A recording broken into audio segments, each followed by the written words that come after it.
When you know within yourself that there's something you want to do, and I believe that all of us were born with a purpose, that all of us have something that we are supposed to do, that all of us have some goodness within us, and that goodness gives us a responsibility to manifest our greatness. And when you know that, you can feel it in your guts, and you know that you're deliberately operating below your potential. You've gotten comfortable. You stop expanding, you stop stretching, you stop challenging yourself. Let me share something else with you. Not only is it possible for you to have your dream, but it's necessary. It's necessary that you have it, that you work on it, that you develop yourself, that you go for what is yours in the universe. I was in my comfort zone. I was doing just enough to get by. I was working on a job. They paid me just enough to keep me from quitting, and I worked just hard enough to keep from getting fired. How many know people like that? Blink your eyes if you understand what I'm talking about. I was parked. I knew I could do more. But when my mama died, it took something out of me. When I went through a divorce, it took something out of me. When my best friend died, it took something out of me. I parked. And somebody said that life is like an onion. You have to peel it one layer at a time. And sometimes you cry. Life's going to happen to you when you have a dream. You're going to get slapped around. And don't take it personal. Don't ask, why did this have to happen to me? Why not you? Who would you suggest? You want to give us some names, some email addresses? And don't tell everybody. 80% don't care and 20% glad it's you. It's called life. Suck it up and move on. Get over it.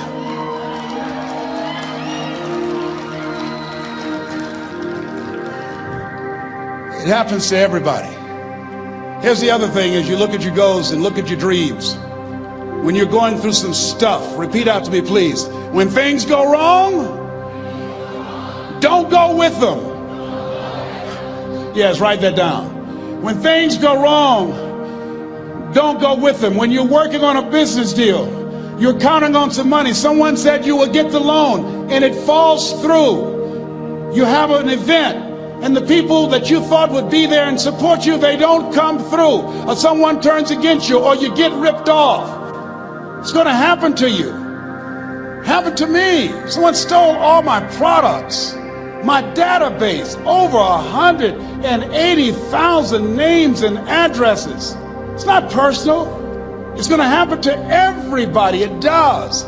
8 out of 10 millionaires have been financially bankrupt. Walt Disney had he filed bankruptcy 7 times and had 2 nervous breakdowns. It's called life.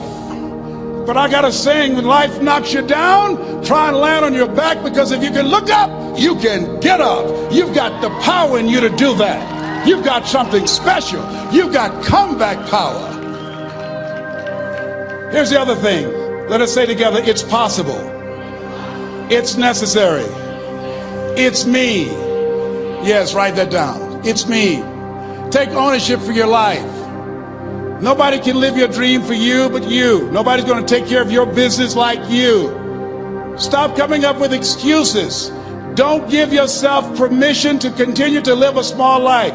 You can't fit a big dream into a small life. Give yourself permission to go for it, to test yourself, to challenge yourself, to live full.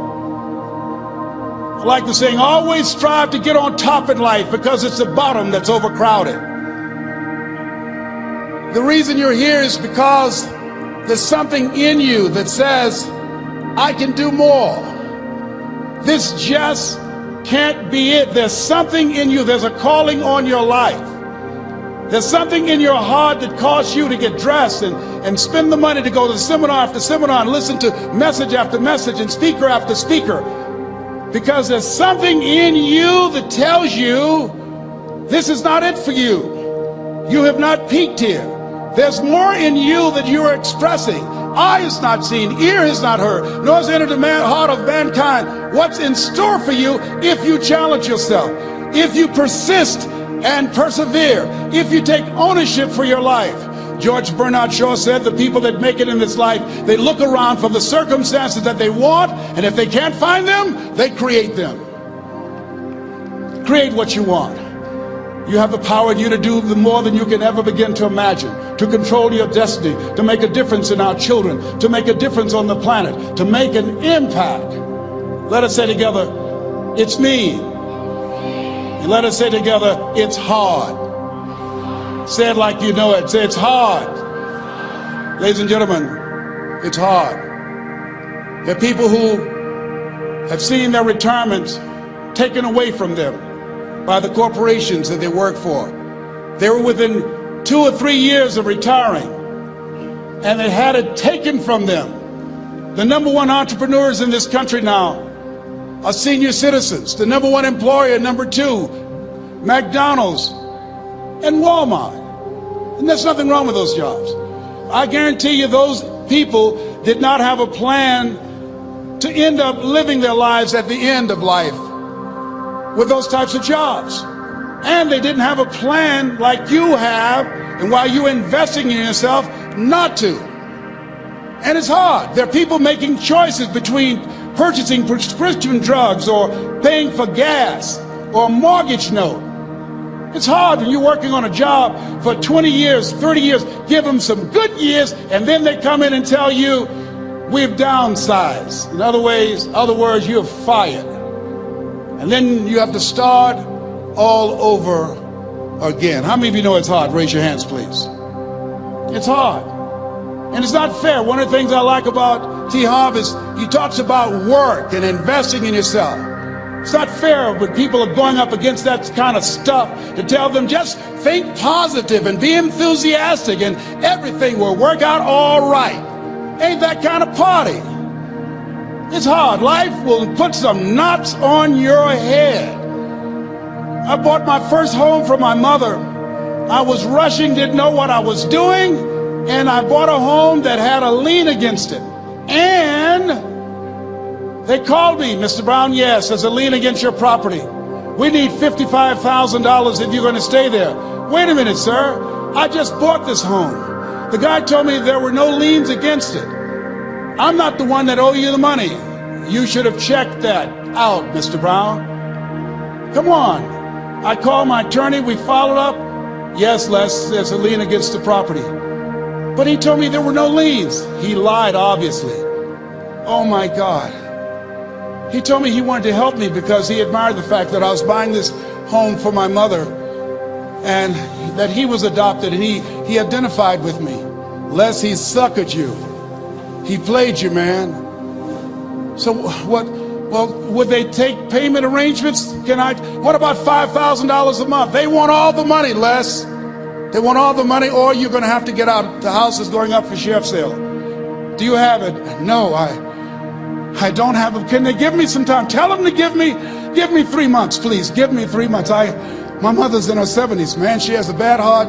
Don't do this to me. This is my dream. Don't do this, man. Please, let me talk to them. Les, I'm talking to their attorney. They don't want to talk to you. I've got to talk to the attorneys. Do you have the money? No. Will they give me 3 months? No. What about 2 months? No, Les. They want the money in 7 days. Oh, my God. Let me call you back. I'm not sure. And I walked the floors thinking, God, how could this happen to me? I got to figure this out, I got to figure this out. It seemed like the days are just ticking off. Thursday, I had to call them and let them know. They called me, Les, do you have the money? No, I don't. Friday, you have to leave. The sheriff will be there. You're going to have to leave, Les. They're going to take my house. What about my down payment? You lost it, Les. You lost it. Okay.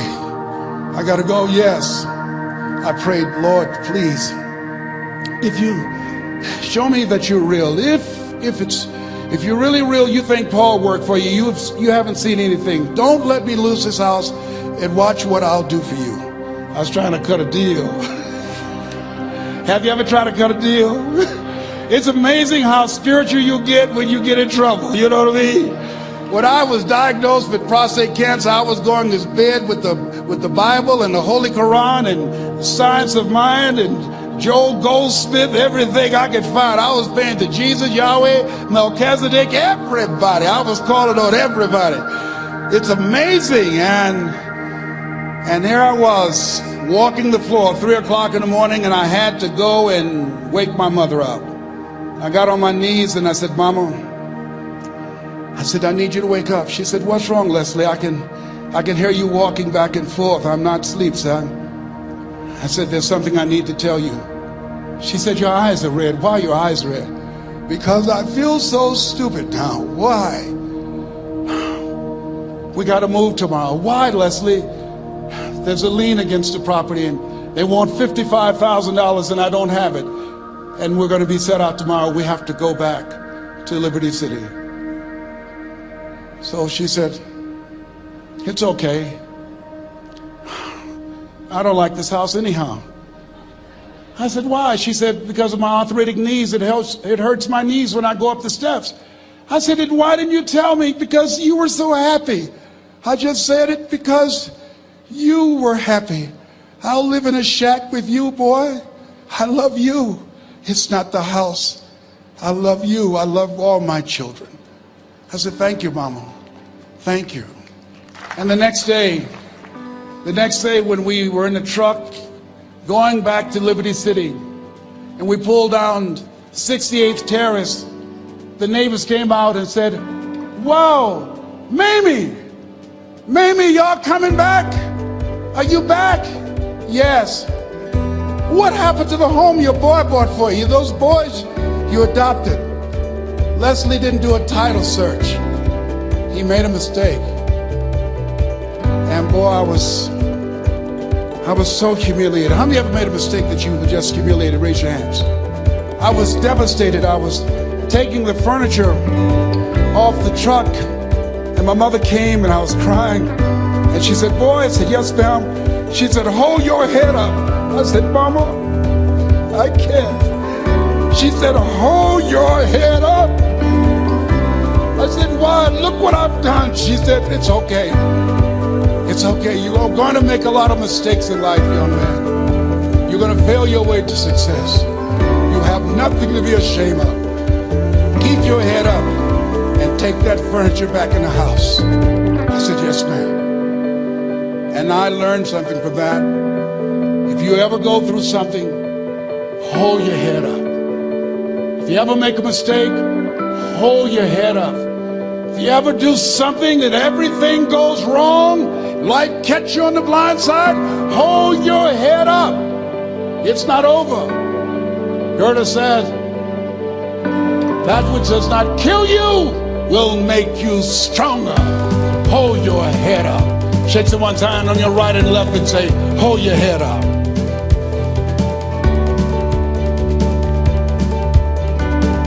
Here's something else, ladies and gentlemen. Repeat after me, please. You gotta be hungry. Everybody together, you gotta be hungry. I'll never forget Mr. Washington said, Mr. Brown, yes, sir. What do you want to do with your life, young man? I said, sir, I want to be a disc jockey. He said, Mr. Brown? I said, yes, sir. He said, you got to be hungry. I said, what do you mean by that? He said, people that are hungry are willing to do the things today others won't do in order to have the things tomorrow others won't have. People that are hungry are willing to invest in themselves. People that are hungry will go to seminars and workshops. People that are hungry are always searching, always seeking higher ground. So how do you want to make it? I said, I want to be a disc jockey. He says, good. Here's what to do. He said, I want you to read 10 to 15 pages of something positive every day. He said, you don't get in life what you want, you get in life what you are. You must program yourself to success. He said, I want you to listen to Earl Nightingale and Zig Ziglar. Listen, faith comes by hearing and hearing and hearing. He said, I want you to change your relationships. And I don't want you to ever lose your hunger. I said, what do you mean by that? He said, people that are hungry are unstoppable. People that are hungry are no matter what people. They make it happen no matter what. He said, I want you to listen to Paul Harvey. Who is he? He's the world's greatest communicator. Success leaves clues, young man. Always listen and follow people who are doing what it is you want to do at the level you want to do it, and learn from them. I told T. Hop when we were standing by the stage, I said, hey man, I want to work more with you. I want you to coach me. I want to learn from you. See, I found you're never too old to learn, and you're never too young to teach. Always have a thirst for learning. So I listened to Paul Harvey every day on the radio. While in school, I would go out and listen in his car. He gave me his keys. I was working to develop myself. And I continued to listen to motivational messages, and he would take me to see the late Dr. Norman Vincent Peale, who wrote the book, The Power of Positive Thinking. I toured with him before he passed. You have something special. You have greatness within you. Don't allow your circumstances to determine who you are. Don't allow your negative thoughts to hold you back. You have something special. You can do more than you can ever begin to imagine. Dr. Peale was an incredible man. I admired him. When he spoke, he gave me goosebumps. I can feel him in my heart. And I never forget, we were coming back to the school, and Mr. Washington said, Mr. Brown, yes, sir. When Dr. Peale spoke, you didn't move. When he spoke, you were hanging on every word. When he spoke, we didn't have to tell you to sit down and be quiet. Why? I said, sir, I could feel him when he talked. I felt like he was talking to me, sir. He said, he was. I said, but he doesn't know me, but he was speaking to you. Did you feel him in your heart? I said, yes, sir. He said, most people feel him in their head. If you felt him in your heart, he said, listen to him, sir. Follow him, learn from him. And I would go to seminars and workshops. Anywhere I would find where Dr. Peale was, I would be in the audience. I would drive 200 and 300 miles just to hear him speak. And my dream and vision was to share the stage with him. I thought about it. What is your goal? What is your vision? I want you to hold it in mind. There's a power in that. Because when I became involved in speaking, I never forget, I got a call from Og Mandino, who wrote the book, The Greatest Salesman in the World. He said, Les, I'm stuck in Philadelphia. I need to be in Kankakee. Dr. Norman Vincent Peale is appearing. I can't make it. I heard you're in Chicago. I said, yes, I am. Can you go and open for me? I said, yes, man. Oh, my God. Dr. Peale, I said, yes, I'd love to do it. And I went there and I came. I said, hi, I'm Les Brown. He said, you're not the band of renown? I said, no, I'm Mrs. Mamie Brown's baby boy. I'm here to speak. He said, come backstage. And his wife, Martha, was there. And she said, Papa, Les Brown is here, the speaker. And he said, Les Brown, shoot for the moon. Because even if you miss, you'll land among the stars. I said, sir, that's my quote. I wrote you when I was in the 11th grade. I was a part of a special education class project. That's my quote. He said, I know. I end all my speeches with that quote. And Dr. Peale had a great sense of humor.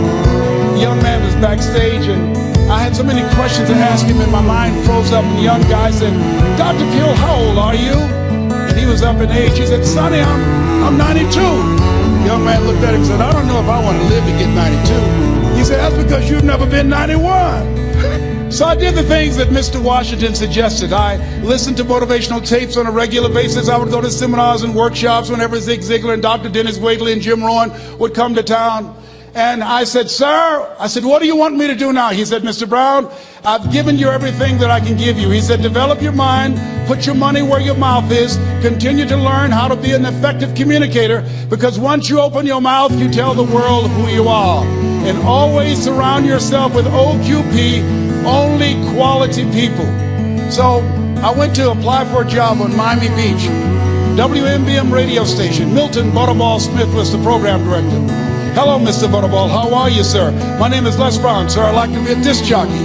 He said, young man, you have any journalism in your background? I said, oh, no, sir, I don't. You have any experience in broadcasting?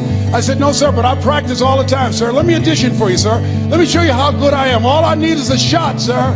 He says, no, we don't have any job for you. How many ever been rejected? Raise your hands, please. I was devastated. I went back and I told Mr. Washington, I said, Mr. Washington, they said no.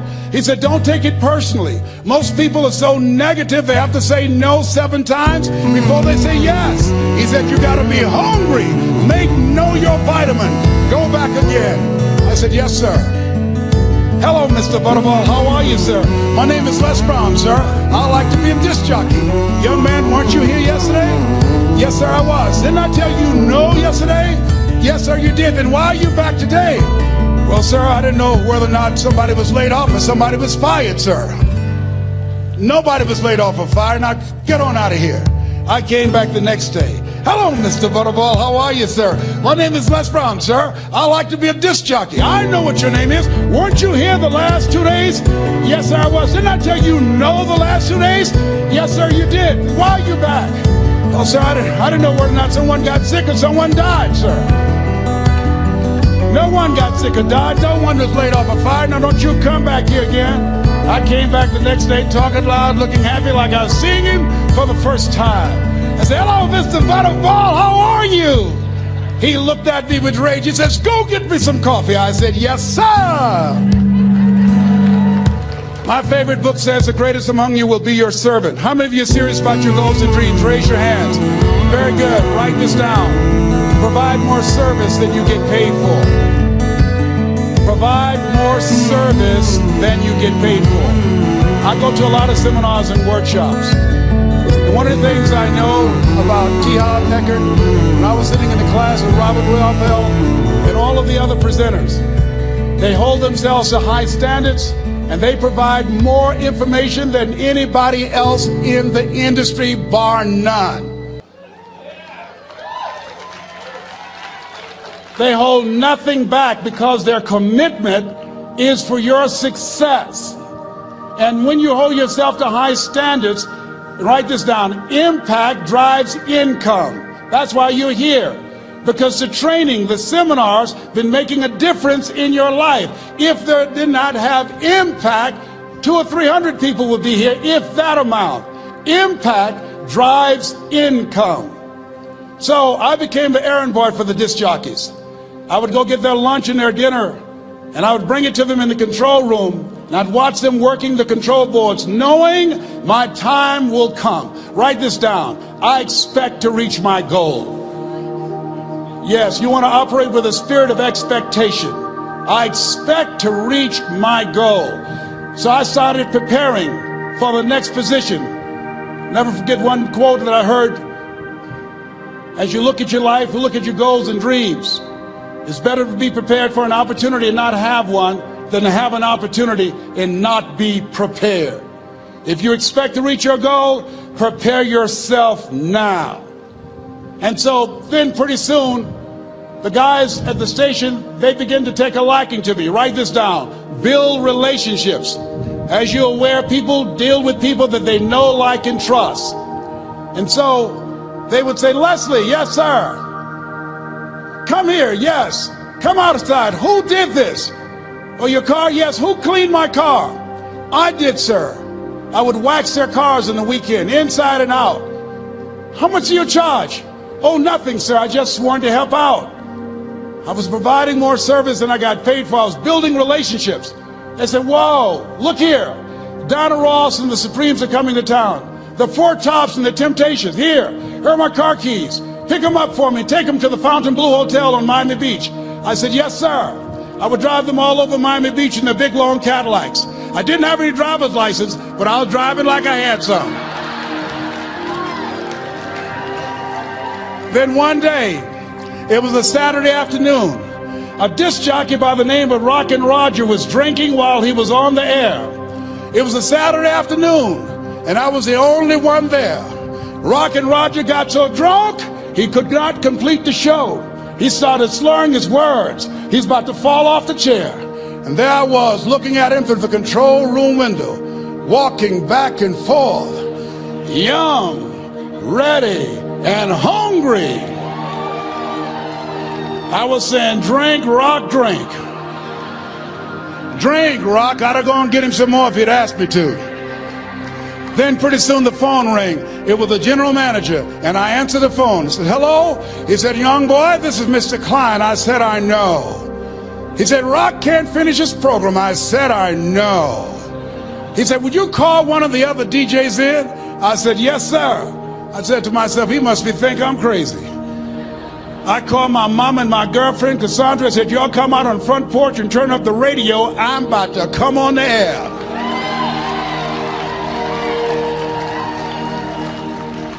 I waited for about 20 minutes, and I called him back. I said, Mr. Klein, I can't find nobody. He said, young boy, you know how to work the controls? I said, yes, sir. He said, go in there and segue the record, but don't say nothing here. I said, yes, sir. I couldn't wait to get old Rock out of the way. I put on a fast record. I said, look out, this is me, LB Triple P. Les Brown, your platter playing papa. There were none before me, and there will be none after me. Therefore, that makes me the one and only. Young and single, love Domingo, certified, bona fide, indubitably qualified to bring you satisfaction and a whole lot of action. Look out, baby, I'm your love man. I was hungry. I was hungry. Get old man a round of applause. I was hungry. I was hungry. You got to be hungry. Shake someone's hand on your right and left all around you and say, you got to be hungry. You got to be hungry. To get those dreams out of your head and step into your greatness, you got to be hungry. To get those ideas, that talent, that gift out of your system, you got to be hungry. To get up off the canvas of life and understand what Willie Jolly meant, that a setback is a setup for a comeback. You got to be hungry.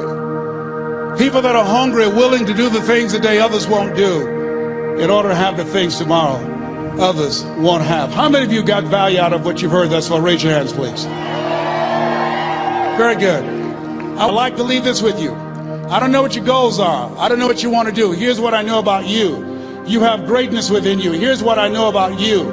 I can help you to live full and to die empty. I can show you what I've learned. If anybody told me that I would be doing what I'm doing now, I leave here today, I go to New Orleans and speak there, then I'll be flown to Barcelona. If anybody told me, given my circumstances, born in an abandoned building on a poor section of Miami, Florida, called Liberty City, if both my birth parents stood up and said, hello, son, I would not know either one. Being labeled educable mentally retarded, put back from the 5th grade to the 4th grade, failed again when I was in the 8th grade, no college training. Anybody told me the principles that I would teach you, that they would have the impact that it has had on my life. This Les Brown that you see, I did not know he existed.